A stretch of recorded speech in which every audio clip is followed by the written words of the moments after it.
everyone, welcome back to the channel where we bring the most iconic action stories to life.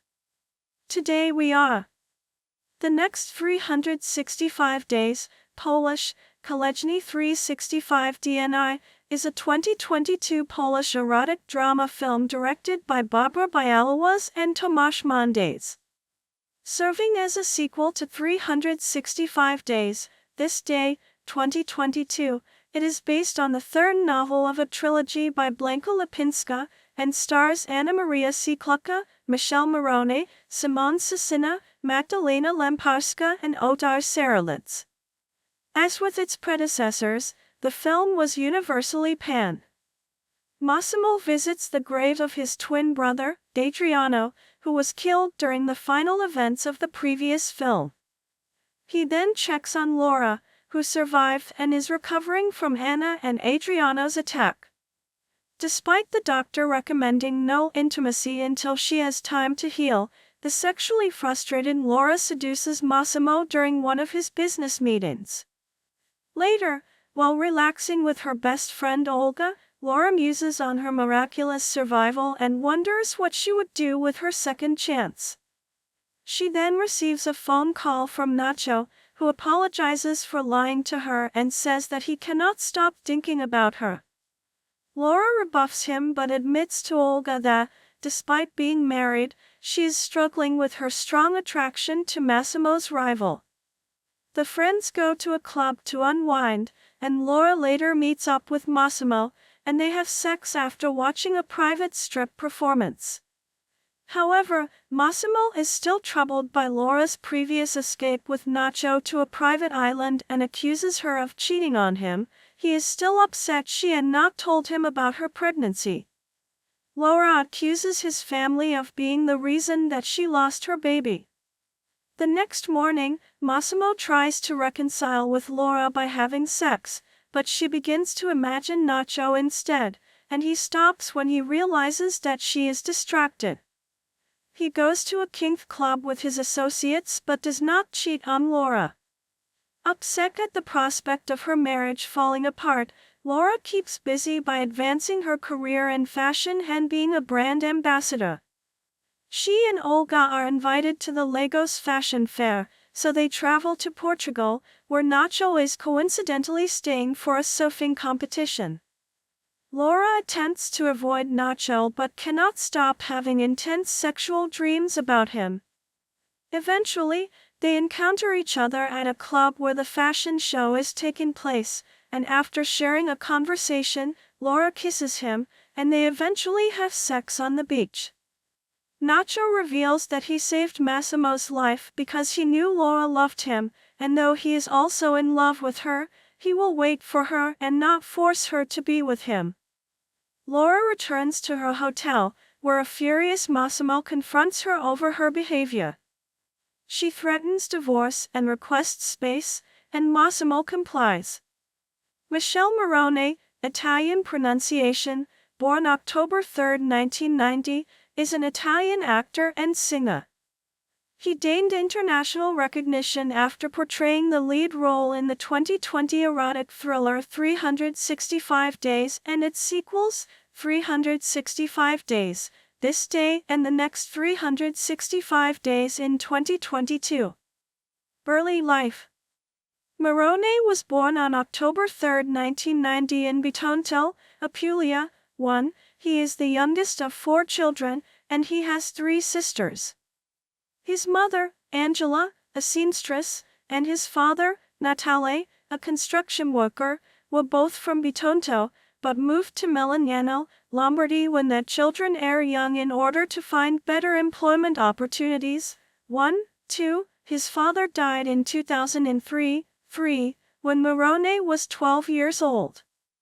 Morrone decided to become an actor after watching a Harry Potter film at age 11. 4. He began acting in an after-school program at his middle school. 5. Morrone repeated his first year of high school after being held back for bad behavior. 6. He then studied professional acting in a theater in the city of Pavia, at the Teatro Fraschini.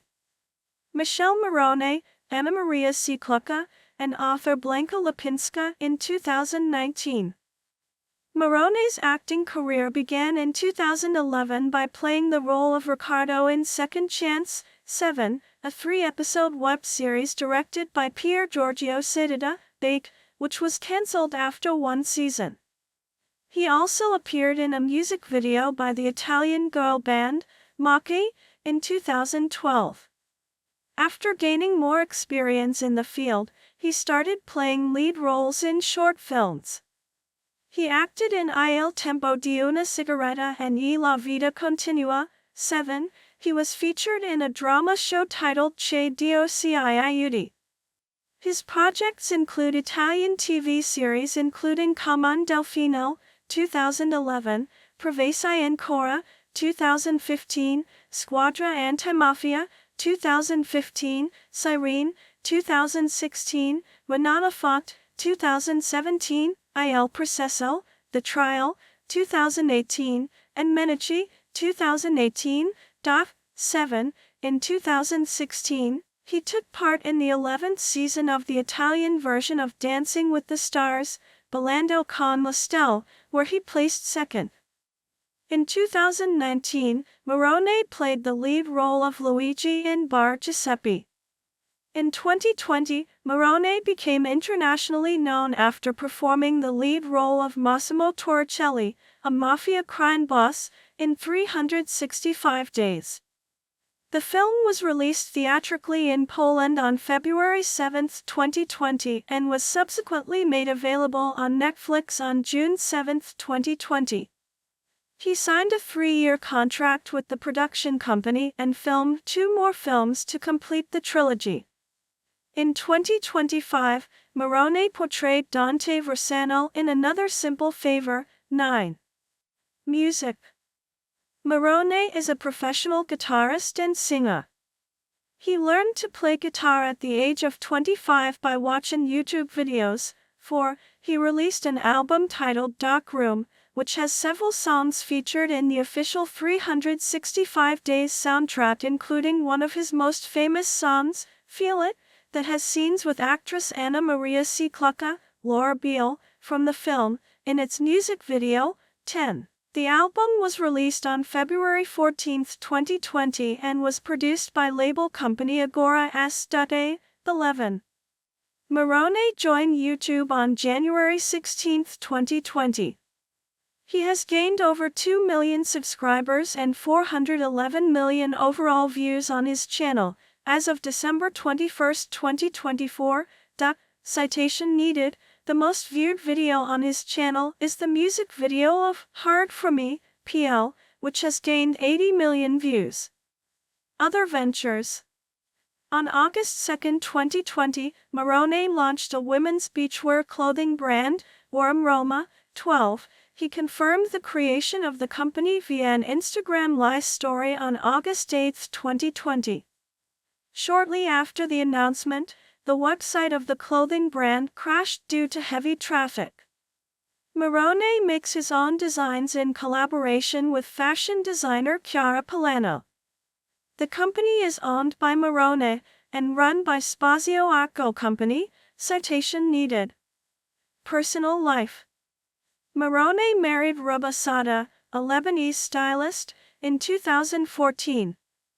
The couple had a civil marriage in Italy and Lebanon. 3. They are legally divorced, as he has mentioned in several interviews. 13. They have 2 sons together, one born in 2014, and the other born in 2017. Laura returns to Poland to be reunited with her parents and admits she is not sure who she is truly in love with.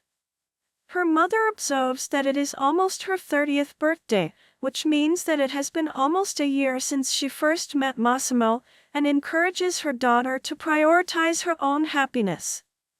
Laura later dreams of a threesome with Massimo and Nacho. She gets a call from Olga, who warns her that Massimo knows of her affair with Nacho, and Olga worries that Massimo will murder her. A calm Laura decides that she must return to Sicily to meet Massimo. When Laura arrives, she realizes that Nacho has posed as her chauffeur. He explains that his feelings for her were not love at first sight but love that grew from friendship, and he implores her to be with him.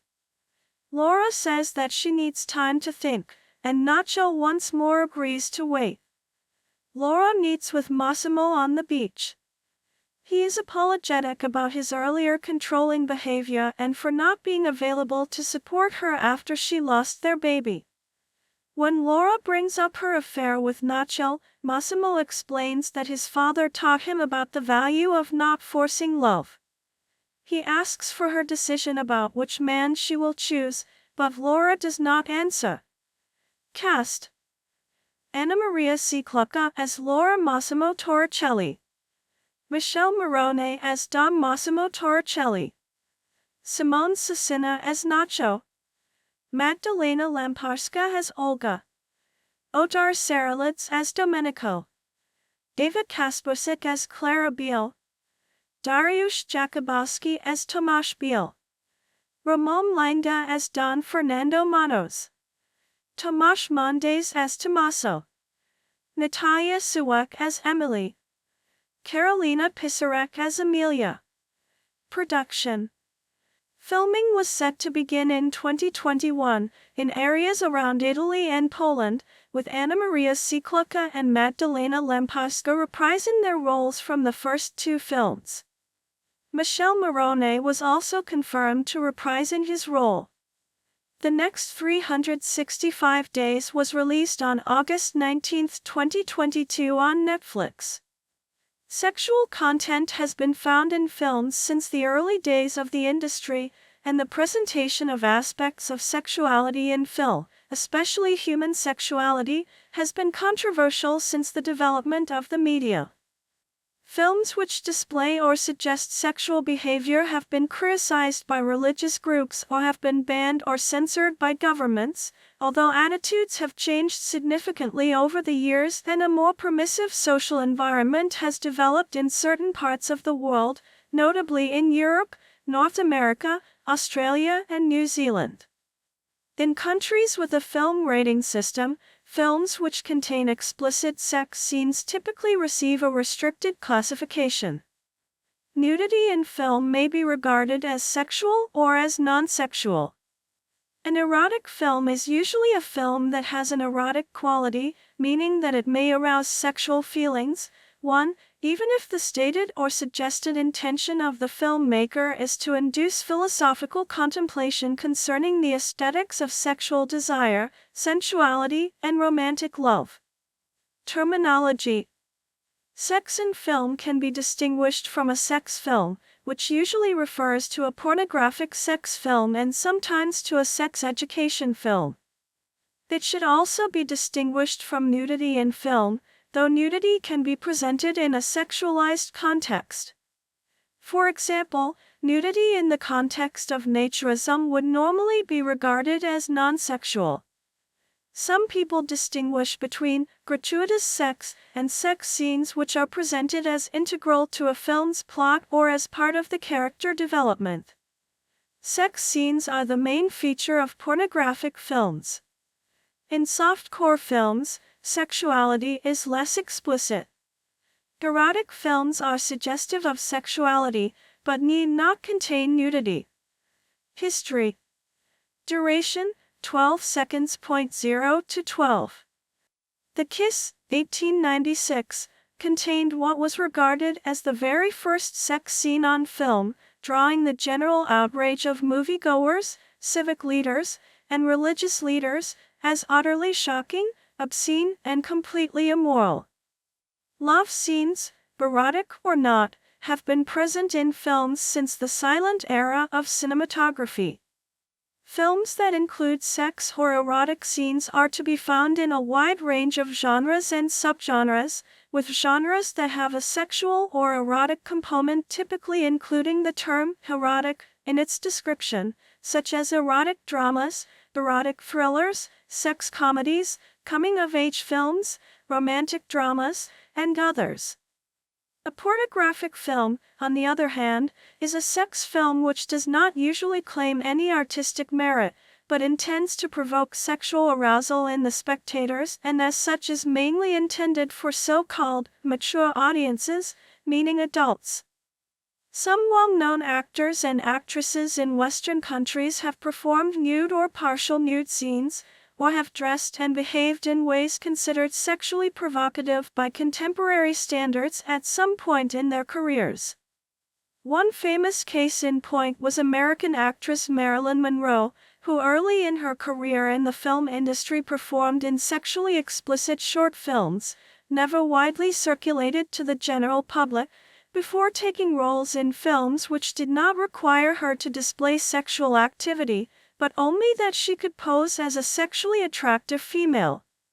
Her image became an icon of American popular culture, citation needed. During the golden age of porn between 1969 and 1984, several American pornographic films were released theatrically and received relatively positive attention from movie critics and the general public. 2. 3. By the early 1980s, the rise of home video gradually led to the end of the era when people went to movie theaters to watch pornography. 4. Sex is especially prevalent in the erotic thriller genre, which peaked in popularity in the 1990s. 5. A study published in May 2024 found that sex in feature films had declined dramatically since the year 2000. The study's author theorized that this could be due to changing audience tastes and social norms, the rising importance of global market considerations, the proliferation of internet pornography, and increased sensitivity to actors' working conditions. 6. Production. Main article, Nudity Clause. To minimize risk and conflict, and because an actor can feel vulnerable shooting a sex scene, agreements that describe the terms and limits of nude scenes and performances are entered prior to filming. These agreements may describe each sex scene in specific terms, including details of the sex scenes and the surroundings of the studio when the sex scenes will be shot, whether body doubles may be used, the extent of actors' nudity, and information on attire. 7. An agreement may stipulate that only people associated with the scene or material can remain on set while an intimate scene is being shot, and limit the use of film or still shots from the scene in the promotion of the film. 8. The agreement may describe consequences if the actor agrees to participate in a scene that involves nudity, but changes their mind. To tackle the physical and psychological safety of the actors involved in sex scenes, Intimacy Directors International, IDI, Pedro Almodóvar of Spain is a prolific director who has included eroticism in many of his movies. Tinto Brass of Italy has dedicated his career to bringing explicit sexuality into mainstream cinema. His films are also notable for feminist-friendly eroticism. Citation needed. French filmmaker Catherine Breillat caused controversy with unsimulated sex in her films Romance, 1999, and Anatomy of Hell, 2004. In Italy, nudity and strong sexual themes go back to the silent era with films such as The Last Days of Pompeii, 1926. Lars von Trier of Denmark has included explicit/unsimulated sex scenes in some of his films, such as Breaking the Waves, 1996, The Idiots, 1998, Mandolay, 2005, Antichrist, 2009, and Nymphomaniac, 2013. He is also a co-founder of film company Puzzy Power, a subsidiary of his Centropa, with the goal of producing hardcore pornographic films for women. Blue is the Warmest Color, 2013, sparked an international firestorm over its frank depiction of sexuality between two young women, yet managed to win the Palme d'Or, the highest prize awarded at the prestigious Cannes Film Festival in May 2013. Love, 2015, contains many explicit unsimulated sex scenes. The Finnish dark comedy film Dogs Don't Wear Pants, 2019, presents the viewer with a dive into the dark-toned world of BDSM. 11. Paul Verhoeven of the Netherlands is known for combining eroticism, provocation, and social critique throughout his career. His early Dutch films, including Turkish Delight, 1973 film, Keep Je Tippel, 1975, Spetters, 1980, and The Fourth Man, 1983 film, featured bold sexual content that challenged Dutch social attitudes and often sparked controversy for their frank treatment of desire and gender dynamics.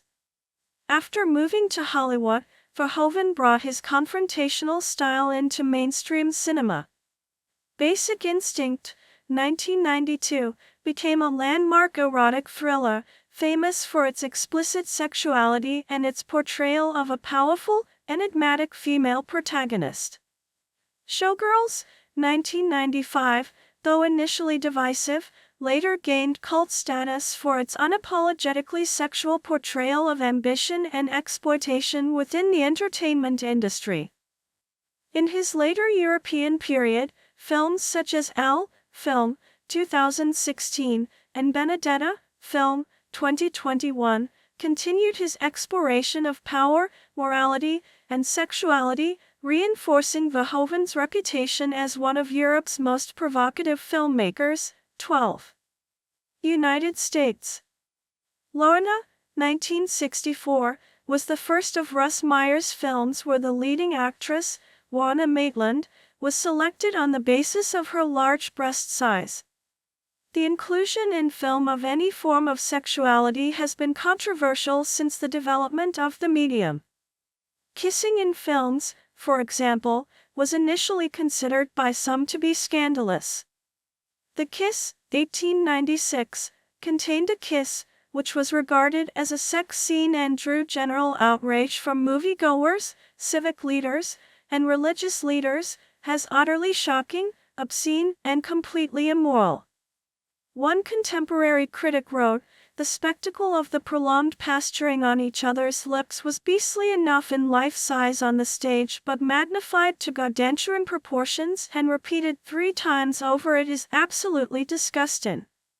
13. The Catholic Church called for censorship and moral reform, because kissing in public at the time could lead to prosecution. 14. Perhaps in defiance of the righteous indignation and, to spice up a film, the film was followed by many Kiss imitators, including The Kiss in the Tunnel, 1899, and The Kiss, 1900. Other producers would take the criticism on board, or in mock of the standard, and use an implicit kiss, which would be obstructed from view just as the lips would touch, such as shielding a possible kiss by placing, for example, a hat in front of the actors' faces, or fading to gray just as a kiss is to take place, etc. Citation needed. The display of cleavage created controversy. For example, producer Howard Hughes displayed Jane Russell's cleavage in The Outlaw, 1943, and in The French Line, 1953, which was found objectionable under the Hays Code because of Russell's breast shots in bathtub, cleavage, and breast exposure, while some of her décolleté gowns were regarded to be intentionally designed to give a bosom peep show effect beyond even extreme décolletage. 15. Both films were condemned by the National Legion of Decency and were released only in cut versions. The selection of actresses for a role on the basis of their breast size is controversial and has been described as contributing to breast fetishism. 16, but has proved to be a draw card. Producers such as Russ Meyer produced films which featured actresses with large breasts. Lorna, 1964, was the first of his films where the main female part, played by Lorna Maitland, was selected on the basis of breast size. The producers and exhibitors of the film were prosecuted for obscenity in several U.S. states. Other large-breasted actresses used by Meyer include Kitten Natividad, Erica Gavin, Teresa Tana, and Ushi Degard, among many others. The majority of them were naturally large-breasted, and he occasionally cast women in their first trimesters of pregnancy to enhance their breast size even further. 17. Author and director William Rotsler said, with Lorna Meyer established the formula that made him rich and famous, the formula of people filmed at top hate, top lust, top heavy. 18. Blue Movie, 1969, directed by Andy Warhol, 1920-21, was the first adult erotic film depicting explicit sex to receive wide theatrical release in the United States. 1920-21, Blue Movie is a seminal film in the golden age of porn and, according to Warhol, a major influence in the making of Last Tango in Paris, 1972, an internationally controversial erotic drama film. 21. Another explicit adult film of that period was Mona the Virgin Nymph, 1970, that contained a number of unsimulated non-penetrative sex scenes. Unlike Blue Movie, however, Mona had a plot. 22. To forestall legal problems, the film was screened without credits. The producer of Mona, Bill Osco, went on to produce other adult films. 23, such as Flesh Gordon, 1974, Harlot, 1971, and Alice in Wonderland, 1976. Boys in the Sand, 1971, 24, was an American gay pornographic film. 25, the first gay porn film to include credits, to achieve crossover success, to be reviewed by Variety. 26, and one of the earliest porn films, after Blue Movie, 19, 20, 27, 28, to gain mainstream credibility, preceding Deep Throat, 1972. By genre. In North American films, erotic films may be primarily character-driven or plot-driven, with considerable overlap. Most dramas center around character development, such as Steven Shainberg's Secretary, 2002. Comedy films, especially romantic comedies and romantic dramas, tend toward character interaction. Mystery films, thrillers, drama and horror films tend towards strong plots and premises. 29. Others combine both strong plots and characters. 29, 30. Erotic thrillers. Erotic thrillers are a popular American erotic subgenre, with films such as Dressed to Kill, 1980, Angel Heart, 1987, Basic Instinct, 1992, Single White Female, 1992, Color of Night, 1994, Wild Things, 1998, Eyes Wide Shut, 1999, and The Boy Next Door, 2015. 29. In some films, the development of a sexual relationship, or even a one-night stand, is often used to create tension in the storyline, especially if the people involved should not be sleeping together, such as in Out of Sight. 1998, where a U.S. Marshal has sex with the criminal she is pursuing. Horror. Icon. This section needs additional citations for verification. Please help improve this article by adding citations to reliable sources in this section. Unsourced material may be challenged and removed. Find sources, sexual content in film, news, newspapers, books, Scholar, JSTOR, November 2020. Learn how and when to remove this message. In horror films, sex is often used to mark characters that are doomed to die. Characters that engage in sex acts are often the first to be claimed by the antagonists, or will die shortly after their sex scene or, sometimes, in the middle of it.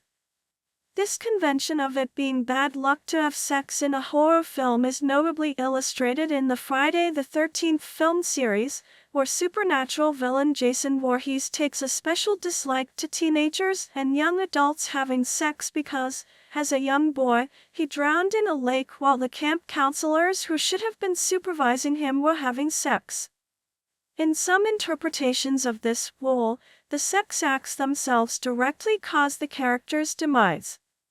In Cabin Fever, a man catches the deadly illness because a woman who was infected, but not yet symptomatic, seduces, and has impulsive sex with him.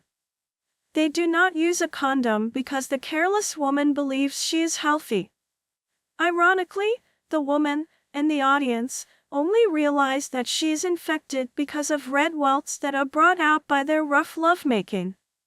Species, 1995, and its sequels also feature many sexual deaths, as virtually every human who mates with an alien in the franchise subsequently dies. Female aliens kill human suitors regardless of whether they have poor genes, resist the alien's advances, or mate successfully. Human women who mate with alien men die shortly after sex as their abdomens burst during the unnaturally rapid pregnancy that always follows. Most times in horror movies, the typical survivor is a young girl who is still a virgin. In the film Scream, which satirizes horror movies, this rule is somewhat broken, as the character Randy Meeks points out that one of the rules of horrors is to not have sex. In an intersecting scene, the film's main protagonist, Sidney Prescott, loses her virginity to Billy Loomis. After they finish, Billy is stabbed by Ghostface and Sidney is then chased.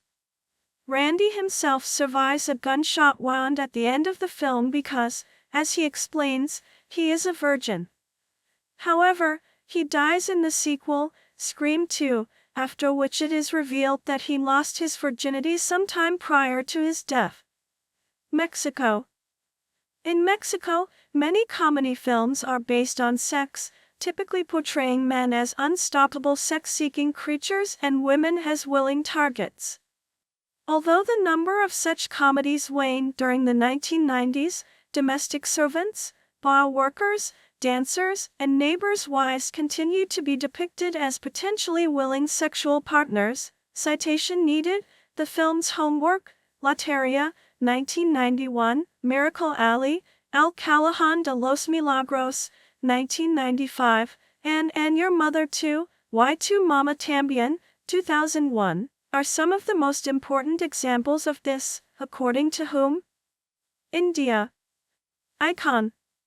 This section needs expansion. You can help by adding to it. November 2022. The entertainment industry is an important part of modern India and is expressive of Indian society in general. Historically, both films and television lacked any frank depiction of sex. Even kissing scenes, for example, were banned by Indian film censors until late 1990s. 31. Since then, the entertainment industry has liberalized and some Bollywood films in the 2000s featured kissing scenes, but Central Board of Film Certification's prohibitions against original nudity still continues, with many Bollywood stars refusing to do sex scenes. 32. On the other hand, implied rape scenes or scenes showing sexual assault were common until approximately the early 2000s. 33. With the entry of over-the-top streaming services such as Netflix and Amazon Prime Video, art films and foreign films containing sexuality are, however, watched by Indians, their reach being limited to more liberal crowds. 34. Since approximately 2010, many mainstream films have shown sexual scenes between women. There have been various films which have been made which mainly focus on exploring the relationship between women. Because of the limited films featuring same-sex sex scenes before 2010s, researchers were unable to research people's views on the intimate scenes between women. In 2016, researchers Maria T. Soto Sanfiel and Adriana Ebadi created a report on pleasurable sensations created by watching sexual scenes between women. People, including heterosexual individuals, reported that the scenes had different effects on their sexual arousal. The reasons were different for everyone who identified themselves as either heterosexual or homosexual, male or female. Lesbian women said that it brought back memories of their own experience and created pleasurable sensations while watching it. 36. Heterosexual women said that they got the same pleasurable sensations as watching heterosexual sex scenes. Heterosexual men related the scenes to their memories of pornography. French film Blue is the Warmest Color, directed by Abdelatif Kechiche, was released in October 2013. The film is about a high school student Adele who lusts after art student Leah and falls in love with her. The film explores the lesbian relationship between them and their transformation as characters. To showcase their developing characters, the 3-hour-long film contained almost 10 minutes of sexual scenes between them. These scenes were so long that even heterosexual scenes in movies have not exceeded the length. The scenes were shot in a close-up manner, showing great detail with bold and intimate camera angles. 36. Many critics expressed that if it was not a film, the sex scenes would be close to pornography. The sex scenes were controversial and received mixed reviews. France set the age limit to 12 years, Singapore 21 years, and Brazil opposed to print Blu-rays. The movie earned around $20 million in US and Europe. It was shown at the Cannes Film Festival and awarded the Palme d'Or, along with many other international awards. Citation needed. Carol, directed by Todd Haynes and released in November 2015, also caught much attention. Set during Christmas in 1952, it tells the story of a young woman named Therese Bolivet, played by Rooney Mara, falling in love with an older woman named Carol Aird, played by Cate Blanchett.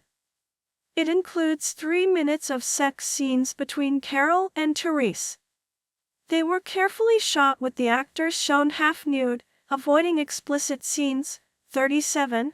Haynes, while talking about the production of the sex scenes, said that actors pretend that they are not nervous, adding, "But they are. So I try to create an environment that's comfortable and predictable. You set your shots, get rid of people that don't need to be there, and then you basically just go." 38. In the past, sex scenes between same-sex couples not only made the actors uncomfortable, but they were also stigmatized, considered shocking or even immoral. However, this has changed greatly and many films about same-sex relationships have been made. Citation needed. There is also an increasing focus on gay-male relationships in cinema. An Italian film Call Me By Your Name, directed by Luca Guadagnino, was released in January 2017. Set in the summer of 1983, the film is about a 17-year-old American Jewish man, named Alio, played by Timothée Chalamet, forming a relationship with a 24-year-old graduate student Oliva. In 2016, she moved to Poznan. The following year she moved to Algana, Egypt. 7. Before returning to Warsaw in 2018. 6. In 2018, she published her highly popular erotic novel 365 Days, which she had written 4 years earlier. In 2020, she became the host of a reality TV show Tylko Jeden aired on Polsat. 6. Between 2019 to 2021, she was featured on the list of the most popular authors in Poland compiled by the National Library of Poland. 8. 9. In 2021 and 2022, she was involved in the film adaptations of her books by Netflix. 10. Prior to becoming an author, Lipinska worked as a therapist hypnotist. She enjoys sports and fitness as well as sailing. 11. She has several tattoos including depictions of her parents and brother. In 2020, she was ranked among the 50 most influential Polish women by the Post magazine. 13. From 2020 to 2023, she appeared on the list of the best female personal brands compiled by Polish edition of Forbes Women magazine. In contemporary Poland as Central Pomerania, Pomorze-Środkowe, within the wider West Pomerania, Pomorze-Zachodnie. According to Statistics Poland, it has a population of 88,835 inhabitants while occupying 43.15 square kilometers, 16.66 square miles, thus being one of the most densely populated cities in the country as of December 2021. 4. In addition, the city is the administrative seat of Słupsk County and the rural gmina Słupsk, despite belonging to neither. Słupsk had its origins as a Pomeranian settlement in the early Middle Ages. In 1265, it was given city rights.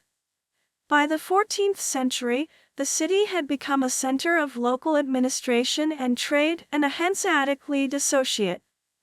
Between 1368 and 1478, it was a residence of the Dukes of Słupsk, until 1474 vassals of the Kingdom of Poland. According to the peace treaty of 1648, Słupsk became part of Brandenburg, Prussia. In 1815, it was incorporated into the newly formed Prussian province of Pomerania. After World War II, the city again became part of Poland, and from 1975 to 1998 it was the capital of Słupsk Voivodeship. It is a railway junction located on the main railroad between the Tri-City and Szczecin. The local Renaissance ducal castle houses the Museum of Central Pomerania with the largest collection of paintings by popular early 20th century artist Stanislaw Ignacy Wojciech. 5. Later, under German administration, the town was named Stolp, to which the suffix in Pommern was attached in order to avoid confusion with other places similarly named. The Germanist name comes from one of 5 Slavic Pomeranian names of this settlement. 6. The city was occasionally called Stolp, referring to the Slipia River, whose German name is Stolp. Stolp is also the Latin exonym for this place. Date. The new gate, dating back to the 14th century, served as the main entrance to the old town. Słupsk developed from a few medieval settlements located on the banks of the Slipia River, at the unique ford along the trade route connecting the territories of modern Pomeranian and West Pomeranian voivodeships. This factor led to the construction of a grad, a West Slavic or Lakitic fortified settlement, on an islet in the middle of the river. Surrounded by swamps and mires, the fortress had perfect defense conditions. Archaeological research has shown that the grad was situated on an artificial hill and had a natural moat formed by the branches of the Slipia, and was protected by a palisade. Records confirm that the area of Słupsk was part of the Polish realm during the reign of Mieszko I in the 11th century. 9. Castle Mill, the oldest industrial structure in Poland. According to several sources, the first historic reference to Słupsk comes from the year 1015 when the King of Poland Boleslaus I the Brave took over the town, incorporating it into the Polish state. In the 12th century, the town became one of the most important castellanis in Pomerania alongside Gdansk and Świecie. 10. However, several historians stated that the first mention was in 2 documents dating to 1227, signed by the Pomeranian Dukes Władysław III and Bonem I and their mothers, confirming the establishment of an abbey in 1224 and donating estates, among them a village, in Stolp Minor or in Parvotolp, respectively, to that abbey. 11. Another document dated to 1180, which mentions a Castellanius Lipensis, and would thus be the oldest surviving record, has been identified as a late 13th century or 14th century duplicate. 11. The Griffin Dukes lost the area to the Samarites during the following years, and the next surviving documents mentioning the area concern donations made by Samarites Swiatopop II, dating to 1236, 2 documents, and 1240, 12. In the earlier of the 2 1236 documents, a Johann Castellanus de Sluch is mentioned as a witness. 13. Schmidt considers this to be the earliest mention of the guard, since a Castellani required the existence of a guard. 14. The first surviving record explicitly mentioning the guard is from 1269. It notes a Christianus Castellanus in Castro Stolpis, Iti Romanus, capellanus in civitate danti castrum predictum, thus confirming the existence of a fortress, castrum, with a suburbium, civitas, doc. 14. Schmidt further says that the office of a capellanus required a church, which he identifies as St. Peter's. 14. This church is mentioned by name for the first time in a 1281 document of Sambaride Mestwin II, which also mentions St. Nikolai Church and a St. Mary's Chapel in the fortress. 15. The oldest mention of St. Nikolai Church dates to 1276. 15. Slupsk possibly received its city rights in 1265. 16. Historians argue that city rights were granted for the first time. 15. In a document dated September 9, 1310, when Brandenburgian Margraves Waldemar and Johann V granted those privileges under Lubeck law, which was confirmed and extended in a second document, dated 2 February 1313. 15. The Margraves had acquired the area in 1307. Mestwin II accepted them as his superiors in 1269, confirmed in 1273. 17, but later on, in 1282, Mestwin II and Polish Duke Przemysl II signed the Treaty of Kepno, which transferred the suzerainty over Gdansk Pomerania including Slupsk to Przemysl II. After Mestwin II's death, the city was reintegrated with Poland and remained Polish until 1307, when the Margraviate of Brandenburg took over, while leaving local rule in the hands of the Srienka family, whose members were castellans in Slups. 18. In 1337, the governors of Slups, Stolp, had purchased the village of Stolpmund, modern Ustka. 9, and then constructed a port there, enabling a maritime economy to develop. After the Treaty of Templin in 1317, the city passed to the Duchy of Pomerania-Wolgast. 19. Castle of Pomeranian Dukes, 1507. In 1368, Pomerania-Stolp, Duchy of Slups, was split off from Pomerania-Wolgast due to the partitions of the Duchy of Pomerania. The grandson of Polish King Casimir III the Great and his would-be successor Casimir IV became Duke of Slupsk as a Polish vassal in 1374, after he failed to take the Polish throne. The succeeding dukes were also vassals of the kings of Poland.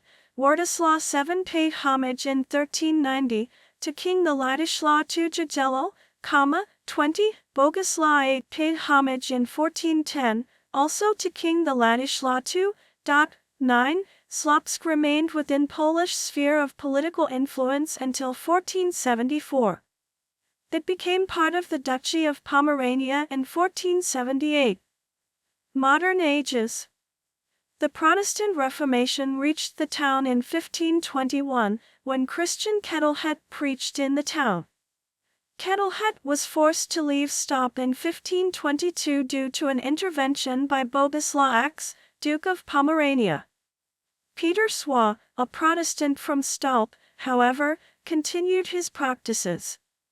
In 1524, Johannes Amandus from Königsberg and others arrived and preached in a more radical way. As a consequence, St. Mary's Church was profaned, the monastery's church was burned, and the clergy were treated poorly. 21. The inhabitants of the town began the process of conversion to Lutheranism. In 1560, Polish pastor Paweł Buntowski preached in the town, and in 1586 Polish religious literature spread locally. 9. View of Stolp from 1618 by Alhard Lubanus.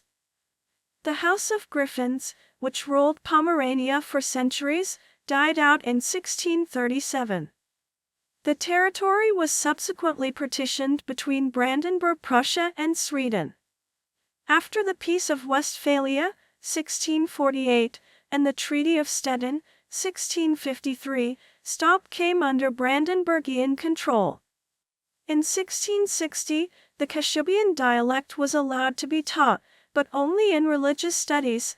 9. The Polish language in general, however, was experiencing very unfavorable conditions due to depopulation of the area in numerous wars and implied Germanization. 22. After the 30 Years' War, Stop lost much of its former importance, despite the fact that Szczecin was then ruled by Sweden. The province's capital was situated not in the second largest city of the region, but in the one closest to the former ducal residence, Stargard. However, the local economy stabilized. The constant dynamic development of the Kingdom of Prussia and good economic conditions saw the city develop. After the major state border changes, modern Vorpommern and Stettin joined the Prussian state after a conflict with Sweden. Stop was only an administrative center of the Kreis district, within the Regierungsbezirk of Koslan. However, its geographical location led to rapid development, and in the 19th century, it was the second city of the province in terms of both population and industrialization. In 1769, Frederick II of Prussia established a military school in the city. According to Stanislaw Szymanowicz, its purpose was the Germanization of local Polish nobility. 23. During the Napoleonic Wars, the city was taken by 1,500 Polish soldiers under the leadership of General Michael Sokolnicki in 1807. 9. In 1815, Słupsk became one of the cities of the province of Pomerania, in which it remained until 1945. In 1869, a railway from Danzig, Gdansk, reached Stop. Old Town View towards the New Gate in the early 20th century. During the 19th century, the city's boundaries were significantly extended towards the west and south. The new railway station was built about 1,000 meters from the old city. In 1901, the construction of a new city hall was completed, followed by a local administration building in 1903. In 1910, a tram line was opened. The football club Victoria Stolp was formed in 1901. In 1914, before the First World War, Stolp had approximately 34,340 inhabitants. Interwar period. Stolp was not directly affected by the fighting in the First World War. The trams did not operate during the war, returning to the streets in 1919. Demographic growth remained high, although development slowed, because the city became peripheral, the Kreis district being situated on post-war Germany's border with the so-called Polish corridor. Polish claims to Stolp and its neighboring area were refused during the Treaty of Versailles negotiations. The city, having become the regional center of the eastern part of eastern Pomerania, thrived, becoming known as Little Paris. A cultural highlight was an annual art exhibition. 24. From 1926, the city became an active point of Nazi supporters, and the influence of NSDAP grew rapidly.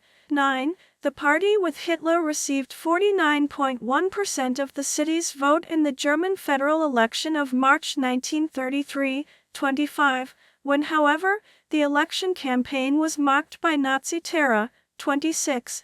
During the Kristallnacht, the night of September 10, November 1938, the local synagogue was burned down. 27. Second World War. Memorials to the Polish underground state and victims of the local subcamp of Stutthof. The beginning of the Second World War halted the development of the city. In 1941, the Nazis created a labor camp for people brought from various German-occupied territories, who were maltreated physically and psychologically and forced to undertake exhausting work while being subject to starvation. 27. In 1944, the Germans established a subcamp of the Stutthof concentration camp at the local railway repair works, and a forced labor camp for women and children at a local school. 28. 29. Prisoners of the former were over 600 Jews from various German-occupied countries, mostly Estonia and Lithuania. both men and women, and from October 1944 also 20 Jewish boys aged 10 and 11 brought from the Lodz ghetto, with the prisoners, especially women, being subjected to exhausting work, starvation, and arbitrary beatings. 28 prisoners of the latter were women with children, around 2,000 people, mainly Polish, but also Estonian, Latvian, Lithuanian, Ukrainian, Russian and Belarusian, who were exposed to poor sanitary and nutritional conditions, lack of warming even in winter and no medical care, resulting in epidemics, and also regular violence. 29 over 200 children, mostly Polish, died in the other camp. 29 in February 1945, the Germans marched some 400 women and children from the latter camp to a newly established camp in nearby Gogoloko. 29 and sent the prisoners of the subcamp of Stephof on a death march to an emptied camp in Kokoski. 28 the Germans also operated 9 forced labor subcamps of the Stalag 2B prisoner of war camp. In the city, 30 post-war period. After the war, the city became again part of Poland and most of the German population either fled or was expelled in accordance with the Potsdam Agreement. The city was settled by Poles, most of whom were expelled from the former Polish Eastern territories annexed by the Soviet Union, around 80% at the end of 1945, and the rest were mainly repatriates from the Soviet Union and Poles returning from Germany. 34 Also Ukrainians and Lungos settled into the town during Operation Vistula. Rybnik, Market Square, after World War II in 1945. The town's name was changed into the historic Polish version of Słupsk by the Commission for the Determination of Place Names on April 23, 1945. It was initially part of Okraj Free, comprising the whole territory of the former province of Pomerania east of the Oder River. Słupsk later became part of Szczecin Voivodeship and then Koszalin Voivodeship, and in 1975 became the capital of the new province of Słupsk Voivodeship. Life in the devastated city was organized anew. In 1945, the first post-war craft workshops and public schools were opened, trams and a regional railway started to operate, and the amateur Polish theater was established.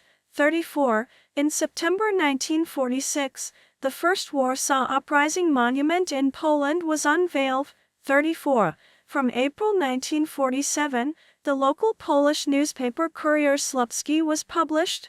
34 The city became a cultural center. In the 1950s, the puppet theater Teksa, the Teachers' College and the Baltic Dramatic Theater were established. 34 The puppet theater Teksa used to collaborate with the similar institution called Arcadia in Oradea, Romania, but the partnership ceased after 1989. The Millennium Cinema was one of the first in Poland to have a cinerama. The first Polish pizzeria was established in Słupsk in 1975. 35 Administratively, the city of Słupsk has the status of both an urban gmina and a city county, powiat.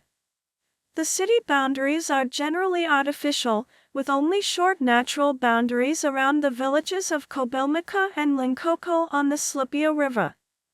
The boundaries have remained unchanged since 1949, when Ryksuol became a part of the city. Słupsk shares about 3/4 of its boundaries with the rural district called Gmina Słupsk, of which Słupsk is the administrative seat, although it is not part of the district. The city's other neighboring district is Gmina Kobylnica, to the southwest. The Słupsk Special Economic Zone is not entirely contained within the city limits. A portion of it lies within Gmina Słupsk, while some smaller areas are at quite a distance from Słupsk, Dąbrówno, or even in another voivodeship, Koszalin, Seksasenek, Walks. The neighborhoods and suburbs of Słupsk. The city has a fairly irregular shape, with its central point at Plac Zwycięstwa, Victory Square, at 54°27'51" and 17°01'42". Topography. Slipia River, which flows through Slupsk. Slupsk lies in an Padolina of the Slipia River. The city center is situated significantly lower than its western and easternmost portions. Divided into two almost equal parts by the river, Slupsk is hilly when compared to other cities in the region. About 5 square kilometers, 1.9 square miles, of the city's area is covered by forests, while 17 square kilometers, 6.6 square miles, is used for agricultural purposes. Slupsk is rich in natural water bodies. There are more than 20 ponds, mostly former meanders of the Slipia, within the city limits.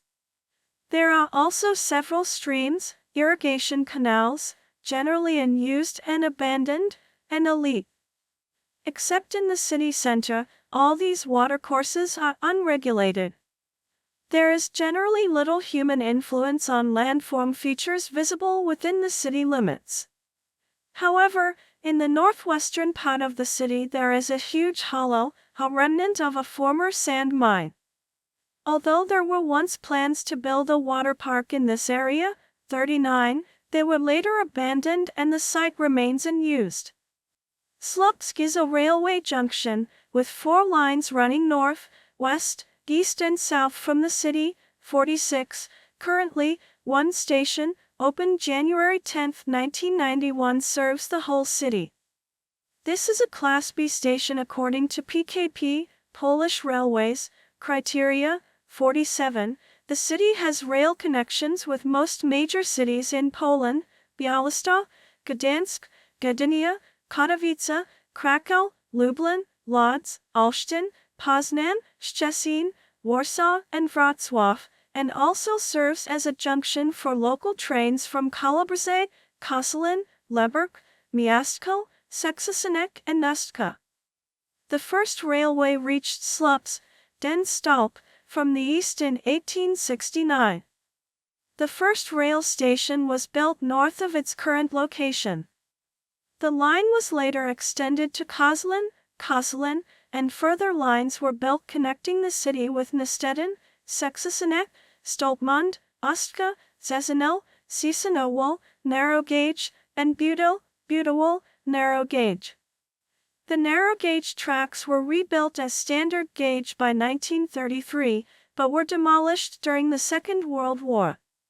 After the war, the first train connection to be restored was that with Leberg, reopened May 27, 1945. Between 1988 and 1989, almost all of the lines traversing the city were electrified. From 1985 to 1999, Slupsk had a trolleybus system. Roads. An entry sign seen from Danska Street.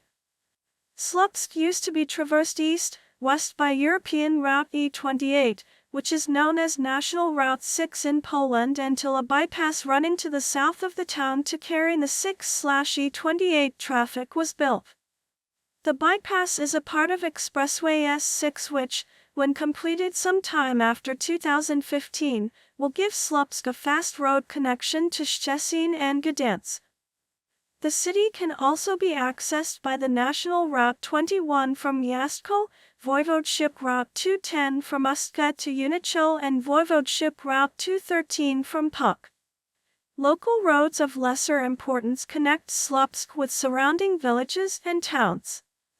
The city's network of streets is well developed, but many of them require general refurbishment. The city is currently investing significant sums of money in road development. Care. Slupsk-Redzikowo Airport is now defunct. However, it once worked as a regular passenger airport of local significance. Several plans to eventually reopen it failed because of lack of funds.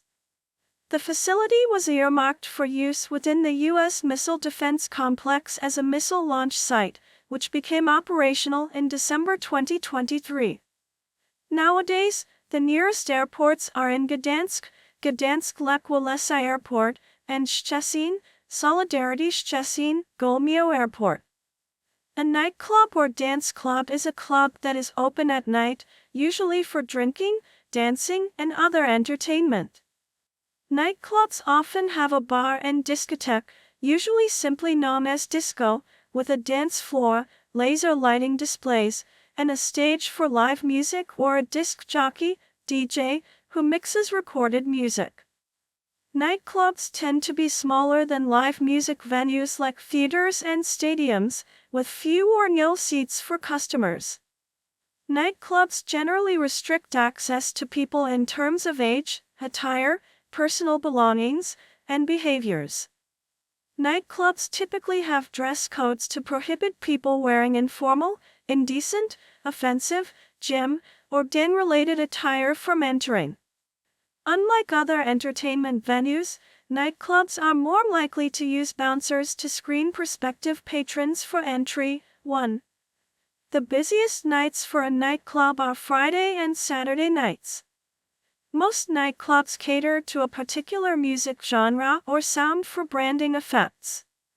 Some nightclubs may offer food and beverages, including alcoholic beverages. 2. 3. Terminology. In some countries, nightclubs are also referred to as discos or discotheques, German, disco or discotheque, outdated, nowadays, club, French, discotheque, Italian, Portuguese, and Spanish, discoteca, antro, common in Mexico, and boliche, common in Argentina, Uruguay, and Paraguay. Discos is commonly used in all others in Latin America. In Japanese, disco refers to an older, smaller, less fashionable venue, while karaoke refers to a more recent, larger, more popular venue. The term night is used to refer to an evening focusing on a specific genre, such as retro music night or singles night. In Hong Kong and China, nightclub is used as a euphemism for a hostess club, and the association of the term with the sex trade has driven out the regular usage of the term. Citation needed. History. Early history. In the United States, New York increasingly became the national capital for tourism and entertainment. Grand hotels were built for upscale visitors. New York's theater district gradually moved northward during this half-century, from the Bowery up Broadway through Union Square and Madison Square, settling around Times Square at the end of the 19th century. Stars such as Edwin Booth and Lillian Russell were among the early Broadway performers. 5.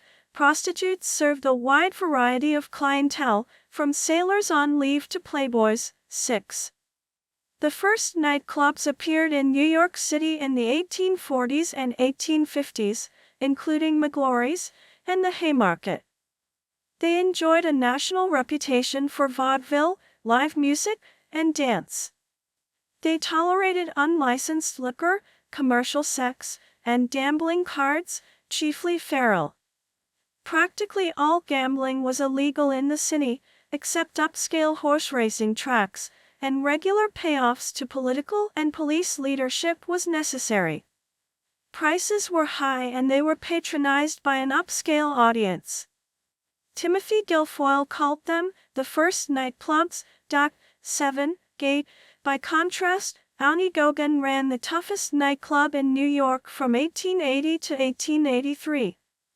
It catered to a downscale clientele, and besides the usual illegal liquor, gambling, and prostitution, it featured nightly fistfights and occasional shootings, stabbings, and police raids. 9. 10. Webster Hall is credited as the first modern nightclub. 11. Being built in 1886 and starting off as a social hall, originally functioning as a home for dance and political activism events. Reisenweber's Cafe is credited for introducing jazz and cabaret to New Yorkers. 12. Jukebox and Prohibition. The jukebox, a coin-operated record player, was invented by the Pacific Phonograph Company in 1889 by its managers Louis Glass and his partner William S. Arnold. 13. The first was installed at the Palais Royal Saloon, San Francisco on November 23, 1889, becoming an overnight sensation. 14. The advent of the jukebox fueled the Prohibition-era boom in underground illegal speakeasy bars, which needed music but could not afford a live band and needed precious space for paying customers. 15. Webster Hall stayed open, with rumors circulating of Al Capone's involvement and police bribery. From about 1900 to 1920, working-class Americans would gather at honky-tonks or juke joints to dance to music played on a piano or a jukebox. With the repeal of Prohibition in February 1933, nightclubs were revived, such as New York's 21 Club, Copacabana, El Morocco, and the Stork Club. These nightclubs featured big bands. During America's Prohibition, new speakeasies and nightclubs appeared on a weekly basis. Texas Guinan opened and ran many, and had many padlocked by the police. Harlem had its own clubs, including the Cotton Club. Midtown New York had a string of nightclubs, many named after band leaders such as Paul Whiteman, Vincent Lopez, and Roger Wolf Kahn, who opened Le Paraquet de Paris at a cost of $250,000. It was billed as America's most beautiful and sophisticated nightclub and featured the young Kahn and his band most evenings. 16. Pre-World War II. Europe. The Kakadu, 1919 to 1937, a pre-World War II nightclub in Berlin. 17. Offered a bar, a dance floor, live music played by jazz band, and cabaret. Pre-World War II Soho in London offered café society, cabaret, burlesque jazz, and bohemian clubs similar to those in New York, Paris, and Berlin. 18. Nightclubs in London were tied much to the idea of high society via organizations such as the Kit Kat Club. 19. Better source needed, which took its name from the political Kit Kat Club in Pall Mall, London, and the Café de Paris. The 43 Club on Gerrard Street was run by Kate Merrick, the nightclub queen. Merrick ran several London nightclubs in the 1920s and early 1930s, during which time she served prison sentences for breaching licensing laws and bribing a police officer. In this era, nightclubbing was generally the preserve of those with money. In Paris, Josephine Baker ran several nightclubs during the 1920s, including Chez Josephine, as did her friend Bricktop, who ran Bricktops.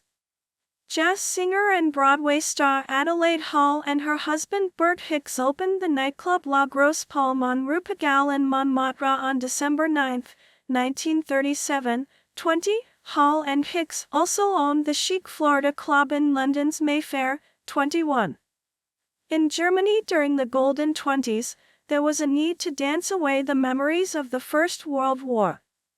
In Berlin, where a tango fever had already swept dancing establishments in the early 1910s, 899 venues with a dancing license were registered by 1930, including the Mocha FD, Casanova, Scala, Delphi Palast, destroyed in WW2, replaced by the Delphi Film Palast. 22. Kakadu, Femina Palast, Palais am Zoo, Guamenia Palast, Hollandek, and the House Vaterland. 23. 17. 24. In the 1920s, the nightlife of the city was dominated by party drugs such as cocaine. 25. 26. Hundreds of venues in the city, which at the time had a sinful reputation, offered in addition to bars, stages, and dance floors an erotic nightlife, such as small booths where lovers could withdraw to for intimate moments.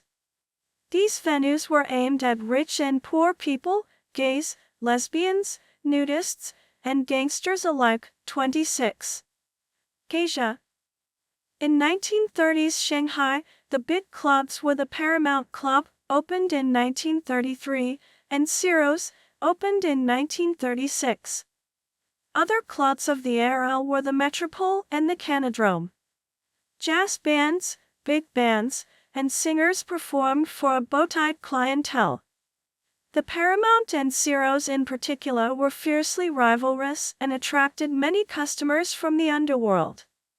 Shanghai's clubs fell into decline after the Japanese invasion of 1937 and eventually closed. The Paramount reopened after the Communist victory in 1949 as the Red Capital Cinema, dedicated to Maoist propaganda films, before fading into obscurity. It reopened as the Paramount in 2008, 27. World War II years. In occupied France, jazz and bebop music, and the jitterbug dance were banned by the Nazis as decadent American influences, so as an act of resistance, people met at hidden basements called discotheques, 28, where they danced to jazz and swing music, played on a single turntable when a jukebox was not available. These discotheques were also patronized by anti-Vichy youth called Zazous.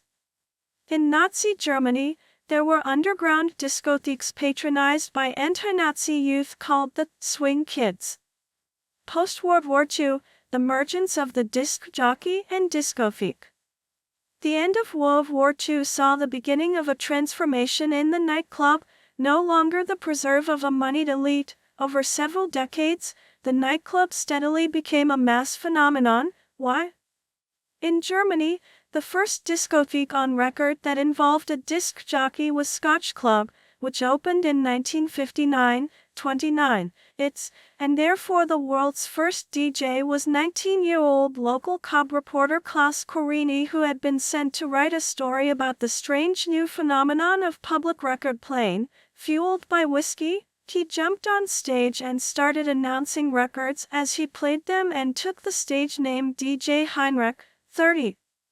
In the U.S., Connie's Inn and the Cotton Club in Harlem, New York were popular venues for white audiences. Before 1953 and some years thereafter, most bars and nightclubs used a jukebox or mostly live bands. In Paris, at a club named Le Whiskey Au Go-Go, founded in 1947 on the Rue de Seine by Paul Passon, 31, 32, 33, Eugene Zoberberg in 1953 laid down a dance floor, suspended colored lights, and replaced the jukebox with two turntables that she operated herself so there would be no breaks between the music. This was the world's first ever discotheque.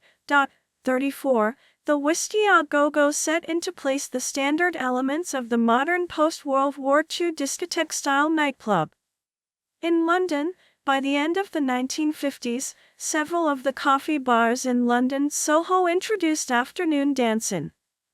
These prototype discotheques were nothing like modern-day nightclubs, as they were unlicensed, daytime venues where coffee was the drink of choice and that catered to a very young public, mostly made up of French and Italians working illegally, mostly in catering, to learn English, as well as au pair girls from most of Western Europe.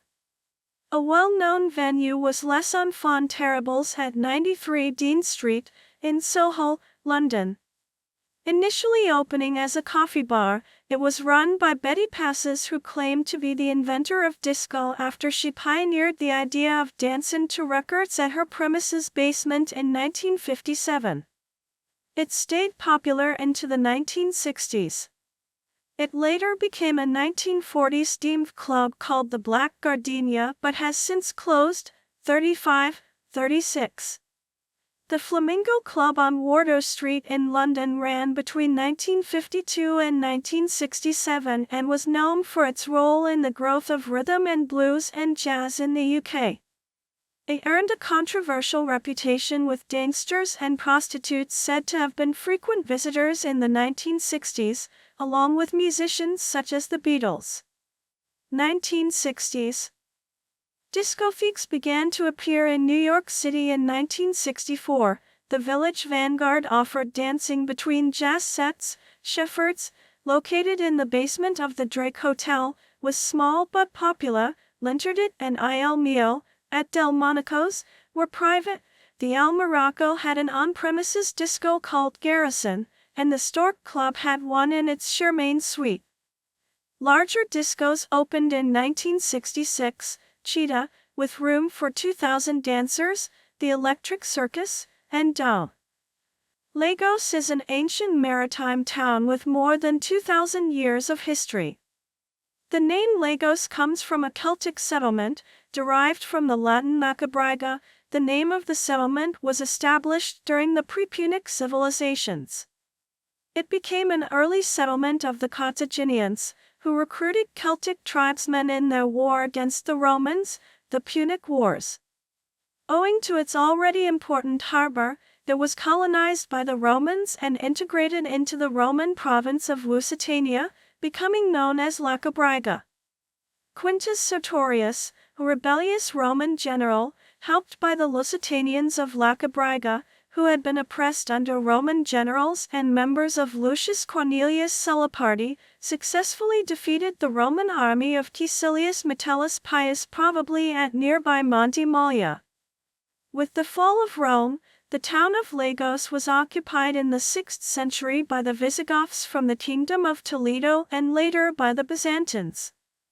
The Moors arrived in the 8th century from North Africa, renaming the settlement Zawiya, meaning Lago, or lake. It became part of the much larger coastal region of Algarve, which eventually became known as the Algarve.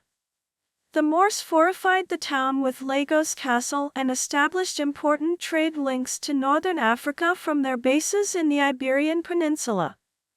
In 1174, the local wali gave permission for the Christian peoples to construct a church dedicated to São João Baptista, which was built outside the town's walls, becoming the oldest church in the Algarve Kingdom. Even as King Afonso Henriques advanced to the south, the Christian Reconquista never made it into Algarve and Alentejo, and the south remained under Moorish control. King Sancho I, with the support of Crusader forces, used Lagos as a stepping stone to attack the fortress of Alvar. 9. Zawiya was eventually captured by King Afonso III of Portugal in 1241, but was only taken definitively in 1249. From this period on, the king began self-styling himself as the King of Portugal and the Algarve, stressing the fact that the Algarve, which had for so long been ruled by the Moors as a foreign country, had been annexed into the dominion of the Portuguese. Lagos became an independent jurisdiction under the rule of King Peter I in 1361. King John I assembled his fleet in the harbor of Lagos, before setting sail for the siege and conquest of the city of Ceuta in 1415. This was the first step in opening the Muslim world to medieval Europe, which in fact led to the Age of Discovery, with Portuguese explorers sailing across the whole world. By the 15th century, Lagos became the center of Portuguese maritime exploration, with ships ordered south to trace the shoreline of Africa in order to find routes to India. Infante Henry the Navigator, third son of King John, lived most of the time in Lagos. From here he directed expeditions to Morocco and to the western coast of Africa with caravels, lateen-rigged ships with excellent seafaring capabilities. Lagos was also the home port for d'Orleans, who was the first to sail beyond Cape Bojador in 1434, after a failed attempt in 1433 that put him out of favor with the then considered the end of the world. The act of rounding the Cape, much like the later rounding of the Cape of Good Hope, permitted Eanes, and the navigators that followed, to advance into the African subcontinent. When, by 1443, Lancarote, then fiscal officer of the crown, had sailed as far as Arguim and brought back 275 Africans, the Portuguese had sufficient slaves to relieve the perpetual handicap of agricultural labor. 10. Over the following decades, news of discoveries and achievements, and ships loaded with spices and goods would flow into the port of Lagos. It was also the gateway for the first African slaves into post-medieval Europe.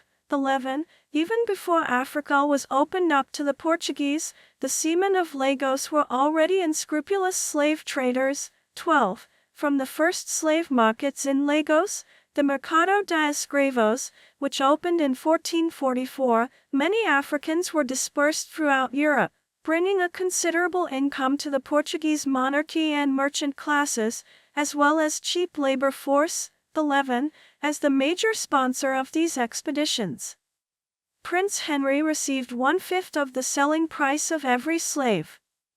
The demand for the indentured labor force was so high that, by 1450, profit on Mauritanian slaves was 700%. 13. The discovery of gold by Alfonso Gonçalves also increased activities in Lagos, whose residents petitioned the Infante Henry to establish a trading company to pursue gold deposits in the region. 14. This included Juan Diaz, ancestor of Bartolomé Diaz, who rounded the Cape of Good Hope, D'Orleans, Lancaro de Freitas, Esteban Alfonso, and Rodrigo Alvarez, who provisioned a squadron of 6 caravels to travel to Isle of Garcas in 1444, but returned with 150 Africans. 14. The historic center of Lagos. Following the death of Prince Henry and the expansion into the Atlantic and New World, the port of Lagos continued to receive shipments of goods and slaves, but its role began to decrease. Lisbon began to prosper, with ships returning directly from the colonies of the Azores, Madeira, and Brazil, while trading houses began to relocate to the capital. But, even as the wealth arrived in Lisbon and Lagos, the ostentation was widely on display in the royal residences. 15. King Sebastian, obsessed with his plans for a great crusade against the Kingdom of Fez, assembled a huge fleet in Lagos in 1578. 16. During this ill-fated attempt, he and most of Portugal's nobility were killed in the Battle of Ksar al-Kabir in Morocco, eventually causing a succession crisis that eventually resulted in the Iberian Union. When Portugal came under Spanish rule, the Portuguese coast became a target for the English fleet. Lagos, close to the Spanish naval base of Cadiz, was attacked by Sir Francis Drake in the late 1580s, but was defended by its inhabitants, resulting in Drake's sack of Ferrol. 17. But the coast was under regular attack of other pirates and corsairs, in addition to the Spanish who bombarded the Algarve during the Portuguese Restoration War, 1640 to 1668, which led to the construction of a string of forts all along the coast. One of them was the late 17th century fort of Ponta de Bandeira in Lagos, which was completed between 1679 and 1690, according to the stone inscription over the main door. From 1576 to 1755, Lagos was a high-profile capital of the Algarve, until the old Portuguese town was destroyed by the earthquake and tsunami of 1755. Although some walls from the 16th century still remain, as well as the governor's castle, many of the buildings are from the 17th century. 2 well-known naval battles took place off Lagos, reflecting its strategic location. In the 1693 Battle of Lagos, a French flotilla defeated a combined Anglo-Dutch force, while in the 1759 Battle of Lagos a British force defeated a French force.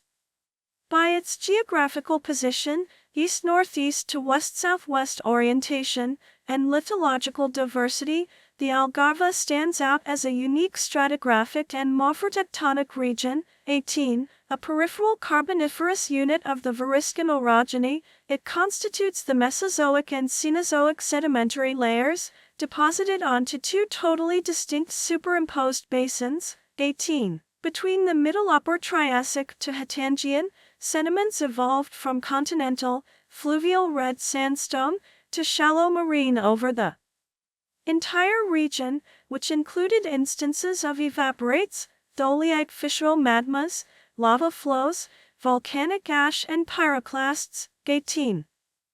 The area of Lagos conforms to the Middle Miocene Lagos-Portamo Formation, a band that extends along the coast from Lagos to Albufeira, abutting the Serra do Caldeiro to the north, and which corresponds to marine sedimentation over relatively stable, but a minorly deformed limestone shelf platform. 18, 19, 20, a period of calm during the Intramiocene of approximately 2.4 ma led to generalized exposure and development of karst that influences the present-day coastline. 18, 20, the conspicuous horizontal bending of this profile in the cliffs of Lagos, much like the remainder of the Lagos-Portimao Formation, is formed by alternating bands of siliciclastic and calcareous lithologies.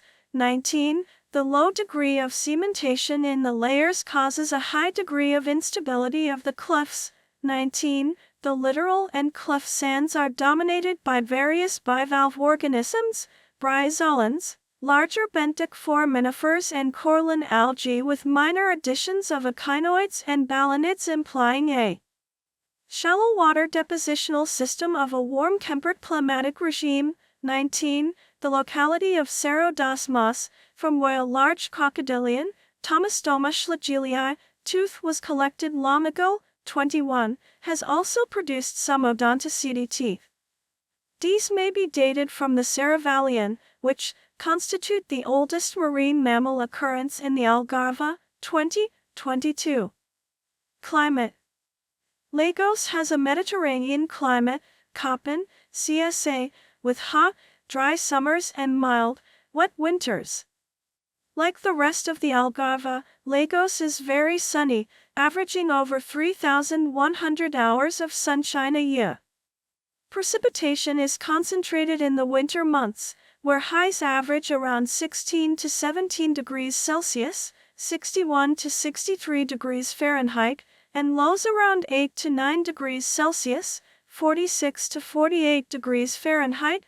Wind and humidity are also more prevalent during this season, averaging 14 kilometers per hour, 8.7 miles per hour, of wind and around 80% humidity. Summers are warm to hot, very sunny and generally still. The coastal sea breeze helps to cool down the often excessive heat of this season. Sea temperatures have little seasonal variation and are their highest in September-October and their lowest in March, averaging 20 to 21 degrees Celsius, 68 to 70 degrees Fahrenheit, in the summer, and 16 to 17 degrees Celsius, 61 to 63 degrees Fahrenheit, in the winter. 23. Mata Nacional de Barão de Estachoal, English, National Forest of the Baron of St. John, representing a varied flora that includes pine, pinaceae, acacia, eucalyptus, and strawberry trees, Arbutus unido, with 6 pedestrian trails and 6 campsites. In the zone of Pedro Branca is a Paleolithic menhir, called the Menhir of Pedro do Gallo, accessible through the pedestrian trails. Visitors can use the tables and picnicking areas near the guardhouse for barbecues, while small children have access to a playground. A public sports field and 100-meter interval obstacle course was also constructed to attract activity near the picnic area. The Bravura Dam, in the parish of Bensafrim. Beaches. A view of Lagos and the Maya Praia beach in the background. Maya Praia, half beach, the most popular tourist beach, consisting of soft, white sand.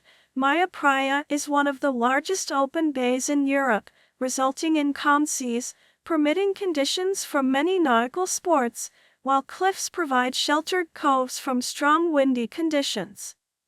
Praia Solaria, sunny beach. Praia de Batata, Potato Beach, a small beach tucked between 2 small cliffs, where the river meets the Atlantic Ocean. It is known for the small music festivals that take place there during summer. Praia dos Estudantes, Students' Beach. Praia de Dona Ana Beach. Its areal is slightly thicker than the beaches in the surrounding area and it is surrounded by striking rock formations. At high tide the beach is split by the geomorphology of the cliffs. Praia do Canavial Beach. Praia de Camelo Beach. Praia de Luz, Beach of Like, located in the parish of Luz, The beach is bounded in the east by Rocha Negra, English, Black Rock, providing summer vacationers with a popular escape. Praia de Belenta, located after Praia de Bonita and Praia dos Pinheiros, it is a sandy cove enclosed by towering cliffs. 26. Sustainable tourism. In 2012, Lagos received the Quality Coast Gold Award for its efforts to become a sustainable tourism destination. Because of this award, Lagos has been selected for inclusion in the Global Atlas for Sustainable Tourism Destinations. 27. Lagos' economy, like many coastal towns in Portugal, has always been closely linked to the sea, and fishing has been an important activity since very ancient times. Since 1960, the city has embraced tourism, which has become its most important economic activity. It has beautiful beaches, good climate, the sea, a scenic coastline, and historical patrimony. The Marina de Lagos has 460 berths and has become an important center for long-distance cruisers, and it is also known for its modern drawbridge. Hotel Tivoli Lagos, Portuguese, Hotel de Lagos. Municipal Hall of Lagos, Portuguese, Edifício dos Pacos do Concelho. Lighthouse of Ponta de Piedade, Portuguese, Farol de Ponta de Piedade. Pillory of Lagos, Portuguese, Pelourinho de Lagos. Regional Museum of Lagos, Portuguese, Museu Regional de Lagos.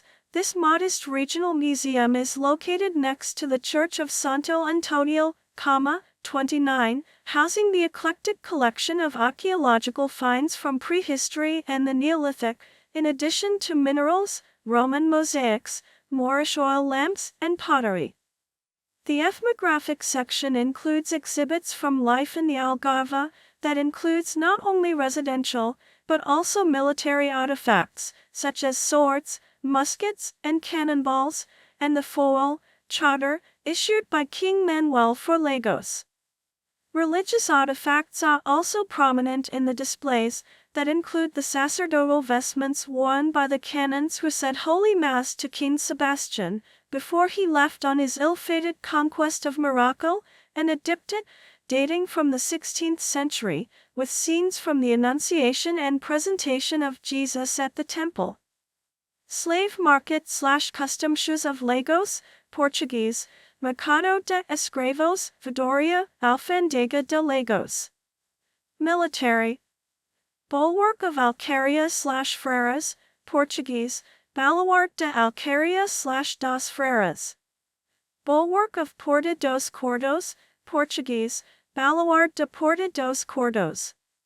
Bulwark of Santa Maria/Porta de Vila, Portuguese, Baluarte de Santa Maria/de Porta de Vila.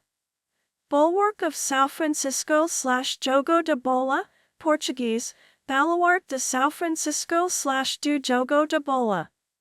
Castle of Senhora de Luz, Portuguese, Castelo de Senhora de Luz. Fort of Maia Praia, Portuguese, Forte de Maia Praia. Fort of Ponta de Bandeira, Portuguese, Forte de Ponta de Bandeira, also known as the Forte do Pau de Bandeira, the Forte de Nossa Senhora de Penha de Franca, or the Forte do Registro. The fort, which guarded the entrance to the harbor, was originally dedicated to the Santa Virgem Senhora de Penha de Franca, to which it was referred. 30. This squat rectangular fort guards the entrance to the harbor, accessed by a small drawbridge, to terraced spaces that overlook the town, beach, and harbor. And the small chapel, decorated with 17th century azulejo tile. Until the late 20th century, the fort was used as a service depot for military forces and housed services linked to maritime activities, such as supplies for lifeboats and nautical sports. It was restored between 1958 and 1960, and officially acquired by the municipality of Lagos in 1983, where it was converted into exhibition displays of maritime history, with astrolabes and models of caravels. Chapel/Hermitage of São João Baptista, Portuguese, Capela/Ermida de São João Baptista. Its octagonal nave may have been built on the foundations of a mausoleum of a Muslim Marabout in the 12th century. The oldest document in which the chapel and its monastery were mentioned dates from the 14th century. The chapel was nearly completely destroyed by the tsunami following the earthquake of 1755. Its reconstruction did not start before 1805. The monastery was dissolved in the 20th century and transformed into a normal residential building. Behind the chapel, a large wall painting consisting of painted azulejo tiles is worth a visit. It shows people washing clothes in flat tanks behind the chapel. The tanks still exist today and can be visited behind the chapel. Church of Nossa Senhora do Carmo, Portuguese, the Igreja de Nossa Senhora do Carmo. Church of Nossa Senhora de Luz, Portuguese, the Igreja de Nossa Senhora de Luz. Church of Odiaxir, Portuguese, the Igreja de Odiaxir. Church of Santa Maria, Portuguese, the Igreja de Santa Maria/de Misericordia. Church of Santo Antonio, Portuguese, the Igreja de Santo Antonio. Its simple facade with the asymmetrical bell towers date from 1715 and contrast sharply with the extravagantly decorated interior, which is covered in gilded wood carvings and blue and white 18th century azulejo tiles, talha dourada, which fill the walls of the nave, while 6 Baroque paintings by José Joaquim Resquinho, representing the miracles of Saint Anthony, are hung on its walls. The wooden vault was painted with a trompe-l'œil effect, while polychrome statues of cherubs playing with animals and fishes are scattered within the interior. It was one of the few buildings to survive the great earthquake of 1755, reconstructed by the local commander of regimental infantry, who may have added the polychromatic statue of Saint Anthony with military sash. Purportedly, King Sebastian attended his last mass in this church, before his ill-fated expedition to Morocco. Convent of Nossa Senhora do Loreto, Portuguese, Convento de Nossa Senhora do Loreto. Church of São Sebastião, Portuguese, de Igreja de São Sebastião/de Nossa Senhora de Conceição. You can visit a small chapel of bones located in an annex of the church, visible from the outside at the back on the right, displaying human remains. Hermitage of São Pedro de Pulgale/Nossa Senhora dos Aflitos, Portuguese, Ermida de São Pedro do Pulgale/Nossa Senhora dos Aflitos. Ruins of the Hermitage of Santo Amaro, Portuguese, Ruínas da Ermida de São Amaro. Ruins of the Convent of the Trinity, Portuguese, Ruínas do Antigo Convento de Trindade/dos Franatrinos. Culture.